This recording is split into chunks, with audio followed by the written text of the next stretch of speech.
In this question, you have to point out the option that correctly represents the role of NAD+ in cellular respiration. Option A, it functions as an enzyme. It is incorrect because NAD+ is not an enzyme. Now, we know that enzymes are proteins that catalyze chemical reactions, while NAD+ is a coenzyme which is involved in electron transfer. Option B, it functions as an electron carrier. Now, NAD+ plays an important role in cellular respiration by functioning as an electron carrier. So, during hydroglycolysis, the citric acid cycle, and other metabolic processes, NAD+ accepts electrons and a proton to become NADH. And this NADH then carries the electrons to the electron transport chain where they are used in ATP production. Hence, this is the correct option. Option C, it is the final electron acceptor for anaerobic respiration. It is incorrect because in anaerobic conditions like say fermentation, pyruvate or derivatives of pyruvate usually act as the final electron acceptors and not NAD+. Option D, it is a nucleotide source of ATP synthesis. It is also incorrect because NAD+ is not directly used as a nucleotide source for ATP synthesis. Rather, ATP is synthesized by say substrate level or oxidative phosphorylation. And NAD+ plays a role only in transferring electrons. In this question, you have to identify in which form iron is absorbed by plants. Now, plants absorb iron in both ferrous and ferric forms. However, plants in acidic soil can only absorb iron in the ferric form. Hence, the correct answer is option C. In this question, you have to choose the option that correctly depicts double fertilization. Option A, fusion of two male gametes of a pollen tube with two different eggs. It is incorrect because there is only one egg cell in the embryo sac and the two male gametes have distinct fusion roles. Option B, fusion of one male gamete with two polar nuclei. Now, this describes triple fusion, but it ignores syngamy, which is also involved in double fertilization. Hence, it is incorrect option. Option C, syngamy and triple fusion. Now, in double fertilization, one male gamete fuses with the egg cell, that is syngamy, to form the zygote, while the other male gamete fuses with the two polar nuclei to form the triploid primary endosperm nucleus, which is referred to as triple fusion. And this unique process occurs in flowering plants, that is angiosperms. Hence, it is the correct option. Option D, fusion of two male gametes with one egg. It is also incorrect because only one male gamete fuses with the egg. The other fuses with the polar nuclei for endosperm formation. In this question, you have to identify the element that is responsible for maintaining target pressure in cells. Option A, magnesium. It is incorrect because magnesium is mainly involved in chlorophyll synthesis and enzyme activation, but not in maintaining target. Option B, sodium.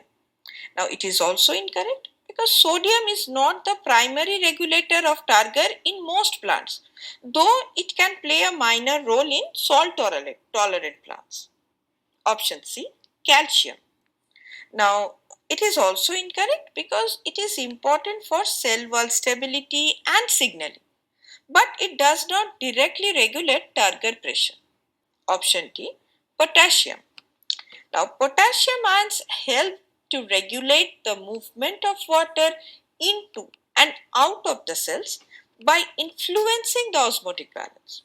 It helps control the water potential of the cell, which is very important for the uptake of water from the soil. And potassium also contributes to the cell's ability to retain water in the vacuoles, which helps to maintain the pressure against the cell wall, and this is known as target pressure. And this pressure keeps cells rigid and supports the plant structure. Hence, this is the correct option. In this question, you have to identify the compound which is not a product of light reaction or photosynthesis. Now we know that the products of light reaction of photosynthesis are ATP, that is generated through photophosphorylation, then NADPH, which is formed as electrons are transferred to NADP plus by photosystem 1, and oxygen, which is produced as a byproduct when water is split during photolysis. But NADH is not a product in the light reaction of photosynthesis. Rather, it is associated with a cellular respiration. So, the correct answer is option B, NADH. In this question, you have to point out the factor that does not affect stomatal movement. Now, stomatal movement, that is the opening and closing of stomata, is influenced by several environmental factors such as temperature, because high temperature leads to stomatal closure to prevent water loss, while low temperature encourages the opening of the stomata. Then light, because stomata open in presence of light to facilitate gas exchange for photosynthesis. Carbon dioxide concentration, because low carbon dioxide levels inside the leaf promote stomatal opening, while high carbon dioxide concentration can lead to closure. But oxygen concentration does not directly affect stomatal movement. Oxygen is not a key regulator of the guard cells which controls the movement of the stomata. Hence, the correct answer is oxygen concentration. That is option D. In this question, you have to identify the shape of stomata in grass leaf. Now, in grasses, the guard cells of the stomata are dumbbell shaped, and this specialized shape is an adaptation that might help the grasses to efficiently regulate gas exchange and water loss, especially under varying environmental conditions. So, the correct answer is option A, dumbbell shaped. In this question, you have to identify by which method offsets are produced. Option A, meiotic division. It is incorrect because meiotic division is associated with the formation of gametes, that is in sexual reproduction. But offset is a vegetative structure. Option B, mitotic divisions. Now, offsets are produced in plants like water hyacinth and pistia as a form of vegetative propagation which involves mitotic cell division. Hence, it is the correct option. Option C, parthenogenesis. It is incorrect because it refers to the development of an embryo from an unfertilized state. Option D, parthenocarpy. It is also incorrect because it refers to the development of fruit without fertilization, leading to seedless fruits. In this question, you have to identify the plant in which flowers occurs once in its lifetime.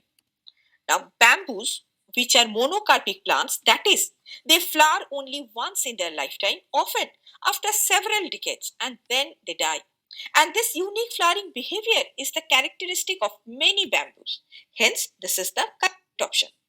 Now, this jackfruit, papaya, and mango are incorrect because all are polycarpic plants, meaning they flower and bear fruit multiple times during their lifespan. In this question, you have to identify the plant in which winged pollen grains are present. Option A, mustard. It is incorrect because in mustard, which is an angiosperm, there is no wings in the pollen grain. Option B, cycas. It is also incorrect because cycas, which is a gymnosperm, pollen grains are not winged but are often carried by wind or insects. Option C, Pinus. Now, in Pinus, the pollen grains have two wings that help in wind dispersal. And this adaptation helps the pollen grains to be carried over long distances by air. And such characteristic feature is present in many gymnosperms. Hence, this is the correct option. Option D, mango. It is also incorrect because mango, which is an angiosperm, the pollen grains are not winged. In this question, you have to identify the type of plants in which pneumatophores are found. Now, pneumatophores are specialized aerial roots that grow upward and protrude out of the soil or water surface. And they are characteristic feature of halophytes. That is the plants that grow in saline or waterlogged environments such as mangroves. And these roots help in gaseous exchange by facilitating oxygen uptake in the waterlogged or you can say anaerobic conditions. Hence, the correct answer is option A. Option B is incorrect because these free floating hydrophytes, for example water hyacinth, float freely on the water surface and they do not require such adaptations. Option C, submerged hydrophytes.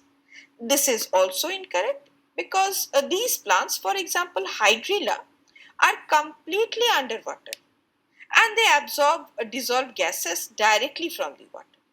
Option D, carnivorous plants. Now this is also incorrect because carnivorous plants such as pitcher plants obtain nutrients from trapping insects, so they do not have pneumatophores. In this question, you have to identify the type of plants that have little or no secondary growth. Option A, grasses. Now grasses are monocotyledonous plants and monocots have little or no secondary growth due to the absence of the vascular cambium, now which is responsible for producing secondary xylem and phloem. So, grasses and other monocots do not exhibit the thickening of the stem or the roots. Hence, this is the correct option. Option B, deciduous angiosperms. It is incorrect because these are usually dicots and they exhibit secondary growth due to the presence of vascular cambium. Option C, cycads. It is also incorrect because these are gymnosperms and they show secondary growth. Option D, conifers. It is also incorrect because these are also gymnosperms and they have secondary growth, leading to the formation of wood, that is secondary xylem. In this question, you have to point out where do we find Casparian strips. Option A, epidermis. This is incorrect because epidermis, which is the outermost layer of the cells in roots and stems, does not have Casparian strips. Option B, pericycle. It is also incorrect. Now, the pericycle, which is a layer of cells found between the endodermis and the vascular tissues, is also devoid of Casparian strips. Option C, endodermis. Now, the Casparian strips are present in the endodermis, and these strips are made up of suberin and lignin, and they form a barrier to regulate water and solute movement into the vascular system. And this is very important for selective transport. Hence, this is the correct option. Option D, cortex. It is incorrect because the cortex, which lies between the epidermis and the endodermis, also lacks Casparian strips. In this question, you have to point out from where the secondary xylem and phloem in dicot stem are produced. Option A, apical meristems. Now, it is incorrect because apical meristems, which are located at the tips of roots and shoots, are responsible for the primary growth, but they do not produce secondary xylem and phloem. Option B, vascular cambium. Now, the vascular cambium is the lateral meristem that produces the secondary xylem, that is the wood, on the inner side, and the secondary phloem on the outer side in the dicot stem. And this is very needed for the secondary growth, that is, increase in girth. Hence, this is the correct option. Option C, axillary meristems. This is incorrect because axillary meristems are located in the axils of the leaves and are not responsible for the formation of branches or flowers, so no secondary vascular tissues are needed. Option D, phelogen. It is also incorrect. Phelogen, also known as cork cambium, is another type of lateral meristem, but it produces peridarn, that is cork and phelodarn for protection, but not secondary xylem and phloem. In this question, you have to identify the correct statement. Option A, ovules are not enclosed by ovary wall in gymnosperms. Now this is correct because in gymnosperms, ovules are exposed on megasporophylls and they are not enclosed within an ovary wall. Option B, Selaginella is heterosporous while Salvinia is homosporous. Now this is incorrect because both are heterosporous, meaning they produce two types of spores, microspores and megaspores. Option C, stems are usually unbranched in both Cycas and Cedrus. It is incorrect. While Cycas has unbranched stems, but Cedrus, which is a conifer, has branched stem. Option D, horsetails are gymnosperms. It is also incorrect because horsetails are pteridophytes and not gymnosperms. Sweet potato is a modified form of option A, stem. It is incorrect because the sweet potato is not a modified stem. Option B, adventitious root. Now, the sweet potato is a modified adventitious roots, and adventitious roots are those that arise from parts of the plant other than the radicle, like the stem or leaf. So, in the case of sweet potato, the thickened roots serve as the storage organ. Hence, this is the correct option. Option C, rhizome. It is incorrect because a rhizome is a modified underground stem and not root. Option D, taproot. It is also incorrect because a taproot is a type of root system that is found in plants like carrots where the primary root grows, but sweet potato are not modified taproots. Rather, these are adventitious roots.